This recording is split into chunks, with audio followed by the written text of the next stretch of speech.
بسم اللہ الرحمن الرحیم۔ محترم general Syed Asim Munir, chief of army staff, chairman HEC، vice chancellors, اساتذہ کرام اور پاکستان بھر سے تشریف لائے ہوئے انتہائی ہونہار طلباء و طالبات،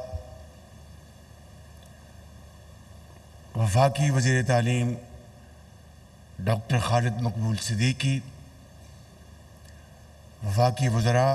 مہمانان گرامی، خواتین و حضرات، السلام علیکم۔ چند گزارشات آپ کی خدمت میں کرنا چاہوں گا۔ سب سے پہلے میں اس یوتھ کنونشن میں قوم کے انتہائی قابل نوجوان بیٹے اور بیٹیوں کو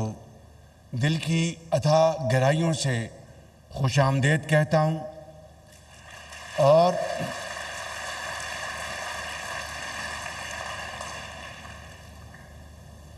ابھی چند روز پہلے ہم نے یوم آزادی انتہائی جوش و خروش سے منایا، اور ان خوشیوں میں ایک اور بہت بڑی خوشی کا اضافہ ہوا کہ 40 سال بعد پیرس اولمپکس میں پاکستان نے گولڈ میڈل جیتا، اور قومی ہیرو ارشد ندیم نے ان خوشیوں کو دوبالا کیا۔ میں سمجھتا ہوں کہ یہ ہے وہ سبق کہ ارشد ندیم نے ہمت نہیں ہاری۔ بہت زندگی میں اندھے تھپیڑوں کا مقابلہ کیا، مگر جستجو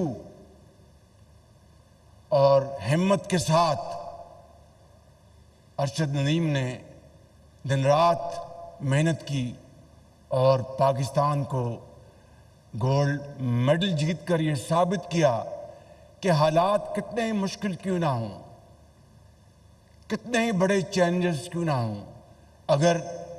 قومیں یہ فیصلہ کر لیں کہ ہم نے ہار نہیں ماننی، مشکلات کا دیوانہ وار مقابلہ کرنا ہے، تو یقین جانیے جس طرح حضرت قائد اعظم کی عظیم قیادت میں لاکھوں مسلمانوں، کروڑوں مسلمانوں کی جدوجہد اور قربانیوں سے جس طرح پاکستان معرض وجود میں آیا تھا، میں سمجھتا ہوں کہ اگر ہم اسی معاملے کو، منظرنامے کو سامنے رکھ لیں تو یقین کریں کہ نہ صرف ہماری ماضی کی کوتاہیاں ختم ہو جائیں گی، پاکستان جلد ضرور انشاءاللہ اقوام عالم میں اپنا مقام حاصل کر کے رہے گا۔ شرط یہ ہے کہ ہم اس کے لیے تیار ہیں۔ پاکستان کی ترقی کی آپ کے ہاتھ میں ہے، اور یہ تبھی ممکن ہے، آپ نے کل کے پاکستان کو تابناک بنانا ہے، اور اس کے لیے آج کی حکومت وقت کا یہ فرض منصبی ہے کہ وہ اس تابناک کل کے لیے پوری تیاری کرے، اور نوجوانوں کے ہاتھوں میں وہ جدید علم اور جدید ٹیکنالوجی آپ کے ہاتھوں میں تھمائے، جس سے کہ آپ پاکستان کے اندر ترقی اور خوشحالی کا انقلاب لا سکیں۔ اور ابھی جس طرح بتایا کہ یہ جو اوپن اسکالرشپ میں کمپٹیشن ہوتا ہے، چیئرمین مختار صاحب نے پچھلے 3 سال سے پاکستان سر فہرست رہا ہے، تو مجھے بتائیے کہ کوئی شک ہے، کسی کو کوئی ڈاؤٹ ہے کہ ہماری نوجوان نسل اگر ان کو مواقع مہیا کیے جائیں تو اللہ تعالیٰ کے فضل و کرم سے نہ صرف ماضی کے جو نقصانات ہیں ان کا خاتمہ ہو جائے گا، پاکستان کی طرف معاشی لحاظ سے، دفاعی لحاظ سے کوئی میلی آنکھ سے نہیں دیکھ سکے گا۔ مگر شرط اول یہ ہے کہ اکابرین کو ایک اجتماعی قوت کے ساتھ، یکسوئی کے ساتھ، اتفاق اور اتحاد کے ساتھ آگے بڑھنا ہوگا۔ میں صرف چند مثالیں دینا چاہتا ہوں کہ اس سفر میں، 77 سال کے سفر میں یقیناً عظیم کامیابیاں بھی ہیں اور ناکامیاں بھی ہیں، اور اگر ہم صدق کے دل کے ساتھ اس کا تجزیہ نہیں کریں گے تو میں سمجھتا ہوں کہ ہم صحیح نتیجے پر نہیں پہنچ سکتے۔ میں ان عظیم کامیابیوں کا پہلے ذکر کرنا چاہوں گا کہ اگر آج پاکستان کو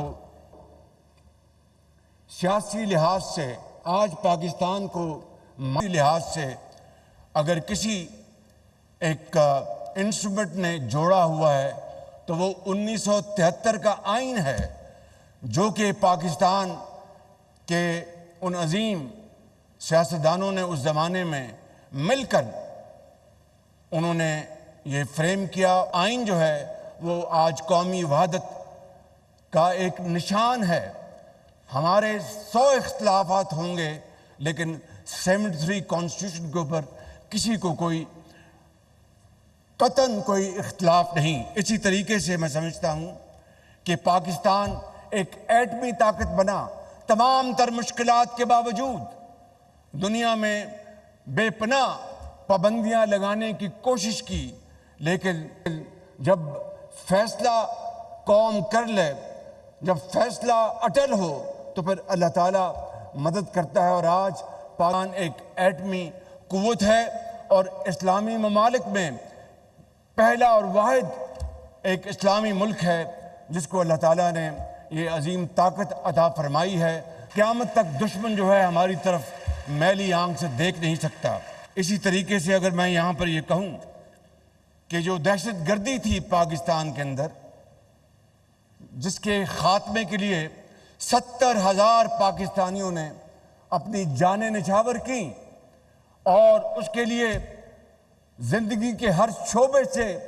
تعلق رکھنے والے فرد نے اپنا حصہ ڈالا، چاہے وہ ایک ماں ہے، چاہے وہ ایک جوان ہے، بیٹا ہے، استاد ہے، ڈاکٹر ہے، انجینئر ہے، افواج پاکستان کے افسر ہیں، جوان ہیں، ان کی اولادیں ہیں، پولیس ہے، اور اسی طریقے سے پورے چاروں صوبوں کے اندر لوگوں نے قربانیاں دیں۔ 70,000 تب جا کر یہ ناسور کو ہمیشہ کے لیے دفن کیا گیا۔ بدقسمتی سے یہ ہے وہ ہماری ناکامی کی ایک علامت۔ بدقسمتی سے پچھلے چند سالوں میں بعض غلط بنا پر دوبارہ دہشت گردی اونت کر آئی ہے، وگرنہ اس کا مکمل طور پر خاتمہ ہو چکا تھا، اور اس کے نتیجے میں جہاں پر 70,000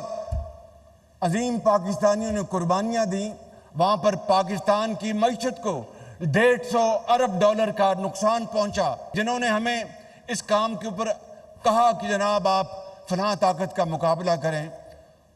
انہوں نے صرف $20 ارب ہمیں دیے، ہماری معیشت کو $150 ارب کا نقصان پہنچا۔ تو یہ ہے وہ صورتحال جس کا پھر دنیا کو اس کا فائدہ پہنچا۔ پاکستان میں تو دہشت گردی ختم ہوئی، لیکن دنیا کو اس کا فائدہ پہنچا کہ وہاں پر بھی دہشت گردی جو ہمارے ہمسایہ ملک سے ہوتی تھی اس کا خاتمہ ہوا، اس کے لیے عظیم قربانیاں دی گئیں۔ اور میں سمجھتا ہوں کہ اس میں ان تمام دفاعی اداروں کا بھرپور کنٹریبیوشن ہے جس کو قوم ہمیشہ یاد رکھے گی، چاہے وہ ہماری بری فوج ہے، چاہے ہماری ایئر فورس ہے، چاہے ہمارے لا انفورسنگ ایجنسیز ہیں، پاکستان کے عوام ہیں۔ ایک زمانہ تھا کہ زراعت ترقی کی سمت میں بہت تیزی سے آگے بڑھ رہی تھی، اور پاکستان کو کہا جاتا تھا، اور آج بھی یہ بات درست ہے کہ we are green basket for the Gulf states, لیکن اس خواب کو شرمندہ تعبیر کرنے کے لیے بے شمار موقع تھے، مگر انفارچونیٹلی اس کو ہم نے پوری طرح اس سے فائدہ حاصل نہ کیا۔ اور میں اگر اس بات کو نامکمل چھوڑوں گا تو اپنے آپ سے بھی زیادتی کروں گا اور آپ سے بھی، کہ جہاں پر یہ عظیم کامیابیاں ہمیں ملی اللہ تعالیٰ کے فضل و کرم سے اور اجتماعی کاوشوں سے، وہاں پر آج پی آئی اے جو ایک زمانے میں اس کے بارے میں جو لوگو تھا، great people to fly with, اور آج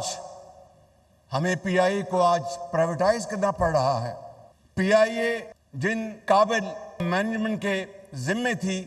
انہوں نے ہمارے بعض برادر ممالک میں ان کی ایئر لائنز قائم کر کے دی۔ اسی طریقے سے پاکستان کا 5 سالہ ترقیاتی منصوبہ، اس کی باقاعدہ کاپی کی گئی اور جنوبی کوریا نے پاکستان کو فالو کیا، اور آج بدقسمتی سے ہماری ترقی اور جنوبی کوریا کی ترقی کا جب آپ موازنہ کرتے ہیں تو پھر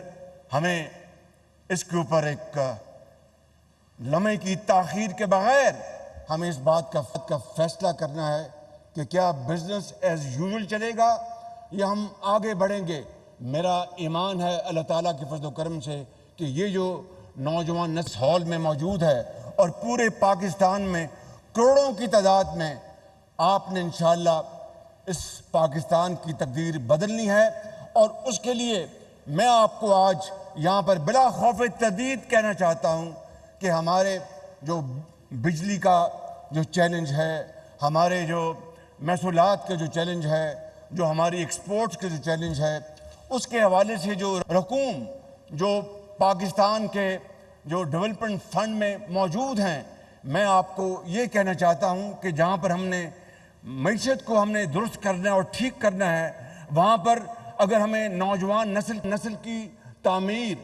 اور ان کی ترقی کے لیے تمام وسائل ترقیاتی فنڈ سے نکال کر آپ کے قدموں میں نچھاور کروں تو وہ کم نہیں ہوں گے۔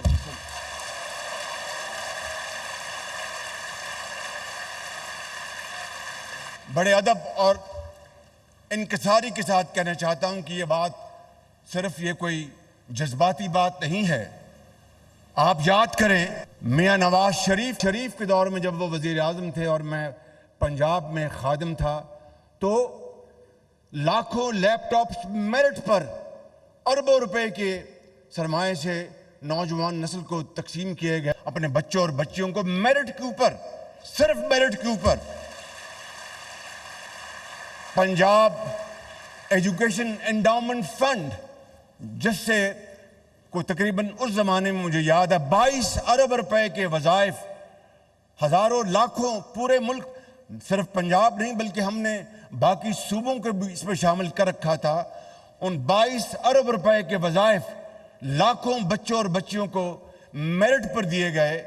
جس سے کہ وہ الحمدللہ آج بڑے بڑے میدانوں میں مقابلہ کر رہے ہیں اور بڑے ڈاکٹرز بنے، انجینئرز بنے اور بے شمار اسی طریقے سے۔ اور یہ پنجاب ایجوکیشن انڈاؤمنٹ فنڈ آج پاکستان انڈاؤمنٹ فنڈ بن چکا ہے، اور اسی طریقے سے پنجاب انڈاؤمنٹ فنڈ ایک اور تھا پیف، وہ بھی آج پاکستان انڈاؤمنٹ فنڈ بن چکا ہے، اور اسی طریقے سے دوسرے کئی شعبوں میں تعلیم کے حوالے سے اور ہنر بچوں اور بچیوں میں ان کو دینے کے لیے ہم نے بے شمار سکیم چلائیں، اور انشاءاللہ میرا ایمان ہے کہ آپ کو جو بھی ہوگا نوجوان نسل کی ہم تعمیر کریں گے، ان کو عظیم بنائیں گے انشاءاللہ۔ ایک اور میں آپ کو یہ بات کرنا چاہتا ہوں کہ سمال میڈیم انٹرپرائز SMEs، اس میں آپ نے آنا ہے، اور ابھی میں نے گورنر اسٹیٹ بینک سے 3 دن پہلے میٹنگ کی ہے، وزیر خزانہ کو بھی درخواست کی، گورنر اسٹیٹ بینک کو بھی درخواست کی کہ سمال میڈیم انٹرپرائزز، چاہے وہ دیہاتوں میں زراعت پر مبنی ہوں، چاہے وہ شہروں میں، وہ آپ کو جو لونز جو دیتے ہیں بڑے بڑے سرمایہ کاروں کو اور بینکس رسک نہیں لیتے، میں نے ان کو پابند کیا ہے کہ آپ نے کم از کم جتنا آپ قرضے دیں گے سمال میڈیم انٹرپرائزز جس کو آپ نے چلانا ہے، کم از کم 40% لونز وہ SMEs کو ملیں گے انشاءاللہ، تاکہ آپ کاروبار کر سکیں، لوگوں کو آپ روزگار دے سکیں۔ ایک زمانے میں جسے ہمارا پاکستان کا حصہ تھا ایسٹ پاکستان، جو بعد میں بدقسمتی سے وہ جدا ہو گیا قائد کے پاکستان سے اور بنگلہ دیش بنا، اور پھر اس کے بعد جو کچھ وہاں پر ہوا وہ آپ کے سامنے ہے۔ لیکن ابھی حالیہ دنوں میں جس شخص نے وہ ایک پاکستان کے خلاف تحریک چلائی تھی اور کہا تھا کہ دو قومی نظریہ ختم ہو چکا اور وہ بحر ہند میں غرق ہو گیا، آج آپ دیکھیے کہ وہاں پر جو اس کے وہاں پر اسٹیچوز تھے ان کے ساتھ کیا ہوا۔ میں اس میں زیادہ نہیں جانا چاہتا۔ انگریزی میں ایک مقولہ ہے what goes around comes around۔ میں سمجھتا ہوں کہ اس سے ہمیں، یعنی جس نے پاکستان کو تقسیم کرنے کے لیے کیا، آج ان کے ساتھ وہاں پر کیا ہو رہا ہے، میں سمجھتا ہوں کہ یہ بھی ہمارے لیے کسی سبق سے کم نہیں، اور ہمیں یہ بات آج طے کرنی چاہیے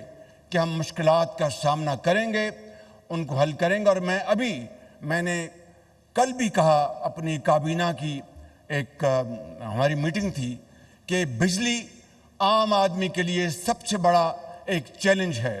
ہم نے بجٹ کے دوران 50 ارب روپے جو ہماری ترقیاتی فنڈز ہیں اس سے نکال کر ہم نے 86% جو گھریلو صارفین ہیں جو 200 یونٹس تک بجلی استعمال کرتے ہیں، ان کے لیے ہمیں 50 ارب روپے ہم نے ان کو سبسڈی دی، تاکہ گرمیوں میں ان کے لیے تھوڑا سا ریلیف مل جائے 3 مہینے کے لیے۔ ابھی چند دن پہلے پنجاب حکومت نے اپنے صوبائی وسائل سے، اس کا وفاق سے کوئی تعلق نہیں، صوبائی وسائل سے 45 ارب روپے انہوں نے خرچ کیے، اور 2 مہینے کے لیے 200 یونٹ سے لے کر 500 یونٹ تک جو بھی گھریلو صارفین ہیں ان کے لیے ایک بہت بڑا ریلیف دیا۔ میں سمجھتا ہوں کہ اس کے اوپر کوئی سیاست نہیں ہونی چاہیے، اس کے اوپر باقی صوبوں کو بھی اگر وہ چاہیں تو اس میں حصہ ڈالیں، کہ آج قوم کو یکجہتی کی ضرورت ہے، آج قوم کو تقسیم کی ضرورت نہیں۔ تقسیم نے پاکستان کو بہت نقصان پہنچایا، آج ہمیں یکجہتی، اتفاق، اتحاد اس کی ضرورت ہے۔ اور میں آج آپ کو یہ کہنا چاہتا ہوں کہ آئندہ آنے والے مستقبل کو تو صرف اللہ تعالیٰ جانتا ہے، ہمیں صدق دل کے ساتھ، نیک نیتی کے ساتھ مل کر اگر ہم پاکستان کی حالت تبدیل کرنے کا فیصلہ کر لیں تو یقین کریں کہ پھر وہ وقت بہت قریب آ سکتا ہے جسے کہ پاکستان اقوام عالم میں عزت اور وقار کے ساتھ سر اٹھا کر چل سکتا ہے۔ میں ختاماً یہ شعر عرض کرنے سے پہلے یہ کہوں گا، اور یہ بات میں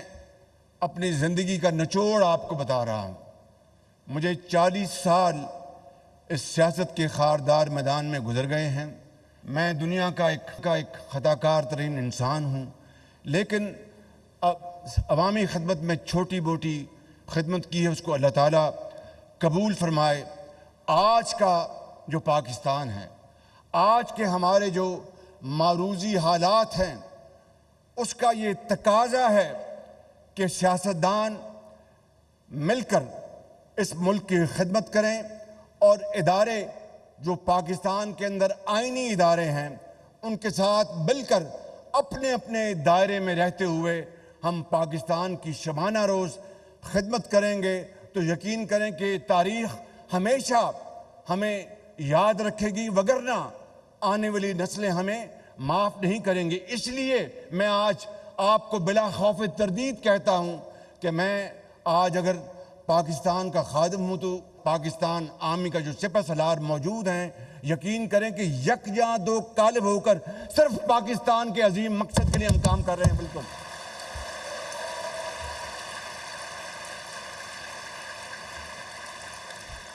کبھی مایوس مت ہونا، اندھیرا